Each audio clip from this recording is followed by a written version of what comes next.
Hey guys, it's Vanessa here at Cake Style, and today I am whipping up a super cool rainbow unicorn cheesecake.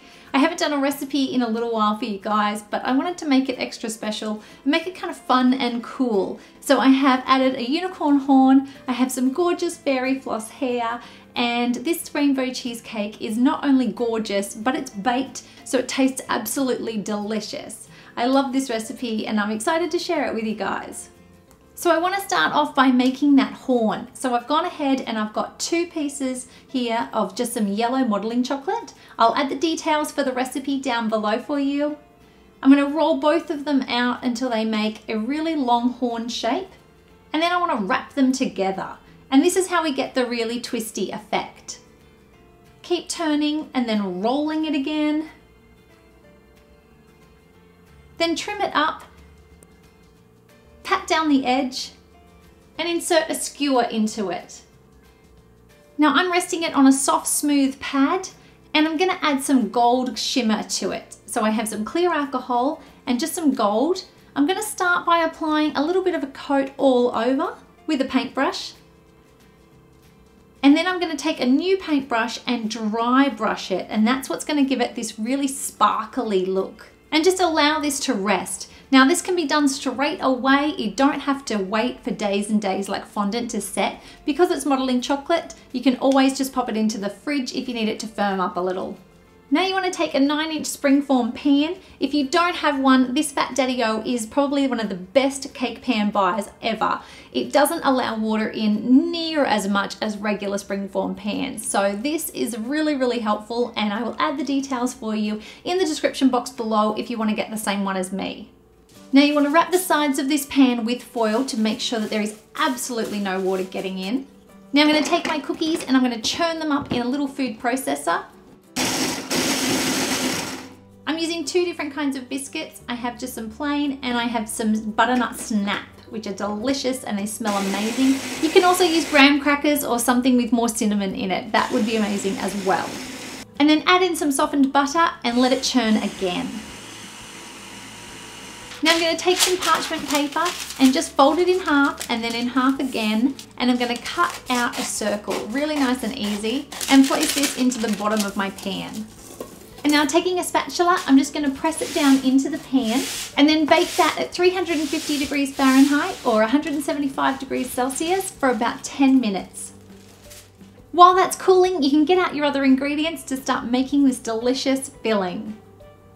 I'm going to start with putting some cream cheese into my mixer and whisking it up. And you want to beat this for about 3 to 4 minutes, stirring once in between. You want to make sure that it's nice and smooth before you go ahead and add in some white sugar. Just the regular granulated, it doesn't have to be caster or anything smaller. And then whip it again for another 3 minutes or so. Add in some vanilla, a pinch of salt, sour cream, and heavy cream, or thickened cream we call it here. Then you're going to beat that on low just until it's combined, and then increase the speed just a touch to medium before adding in 1 egg at a time, 4 eggs in total. Once the last one is in, just beat it for another minute or so, that's it. Now I'm going to pour it into 4 bowls. Try and make it as even as you can, and then we want to add in all of our cool food colours. I have a beautiful blue, a lovely yellow shade, this really vibrant pink, and purple. Now we just want to start dolloping all of that in, 1 spoonful at a time. And I just keep rotating all of the colours. So I just keep going, adding some blue in, adding some pink, going back to our purple,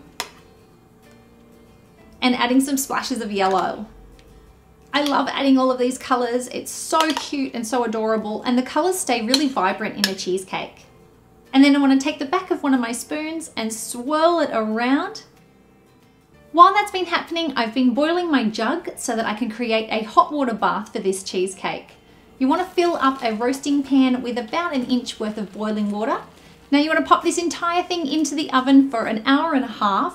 Once it's done, you want to take a wooden spoon and just place it into your oven door, and that way it slows down the cooling process. This is my top tip for making sure that your cheesecake doesn't crack on top. Then once it's cooled down to room temperature, place some cling wrap over it and chill it in the fridge for 4 hours, or in my case, I left it overnight. Now you want to remove that cling wrap, open the springform pan, and then take your cheesecake out. Release the base of the pan from the cheesecake just with a spatula, and then place it onto a cake stand or a serving platter. Now for the mane or the hair on top of this unicorn cake, I'm going for some Persian fairy floss. It's got a gorgeous rose scent to it. It's so beautiful and it's so delicate, and yet it's crazy. It looks like hair. I love it. But make sure that you're placing this on right when you're ready to serve, because once fairy floss is exposed to air, it does start to dissolve. So you want to make sure that you don't leave this sitting out for hours and hours, because otherwise your beautiful hair will go a little bit flat. Then all we need to do is trim up the bamboo skewer for our unicorn horn and pop that into our cheesecake. And there you have a rainbow unicorn cheesecake. I think this is about the cutest dessert that I have ever made. I know that our girls are gonna absolutely love it. If you liked it as well, remember to give a thumbs up to this video. Please subscribe. We have lots of cake decorating and recipes on our channel, and we have video every Tuesday. Thanks guys, and I will see you next week.